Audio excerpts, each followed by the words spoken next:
শুভ সকাল বন্ধুরা। তো আজ ভিডিওটা আমি এখান থেকে স্টার্ট করছি। তো এখন বাজে সকাল 9টার মতো।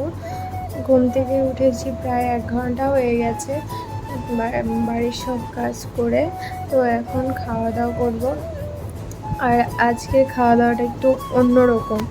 তো আজ হলো বাসন্তী পুজো। তো এই সকাল টাইমটাতে সবাই নদীর ঘাটে গিয়ে স্নান করে, মানে বাসন্তী পুজোর দিন সবাই অষ্টমী স্নান বলে। তো আমি যাইনি সকালে। তো ওখানটায় সবাই স্নান করে এভাবে দই চিড়ে খায়। তো আমি ওখানটায় যাইনি বলে ইচ্ছে হলো, তাই সেই কারণে আজকে বাড়িতেই আমি খাবো। তো বাড়িতে সব কিছুই আয়োজন করে রেখেছিলাম। তো এখন নিয়ে খেতে বসলাম। তো আমি খাওয়া দাওয়া করি, তোমরা আমার পুরো ভিডিওটা দেখতে থাকো। আর অবশ্যই ভিডিওটা স্কিপ না করে দেখবে। তো ভিডিওটা ভালো লাগলে অবশ্যই লাইক করে দিও। ঠিক আছে, তোমরা পুরো ভিডিওটা দেখো, আমি খাওয়া দাওয়াটা করে নিই, তারপর আবার দেখা হচ্ছে নেক্সটে।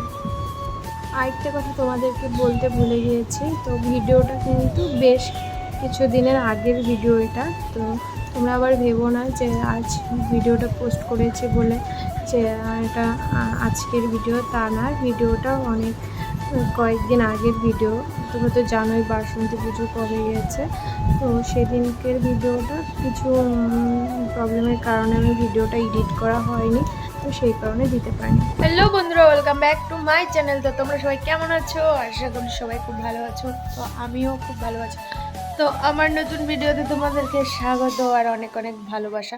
তো কোচবিহার জেলার এই ছোট্ট একটি গ্রাম থেকে আমি প্রিয়াঙ্কা। তো আবার পুরো ভিডিওটা দেখতে থাকো। আর আজকে হলো বাসন্তী পুজো, মানে অষ্টমী মেলা। তো বাসন্তী পুজোতে মেলা হয়, অষ্টমী স্নান বলে। তো সকালবেলা স্নানেতে যাওয়া হয়নি। মেলাতে যদি যাই তোমাদের সাথে অবশ্যই শেয়ার করব, আর না গেলে তো নাই। তো ঠিক আছে, তোমরা পুরো ভিডিওটা দেখতে থাকো।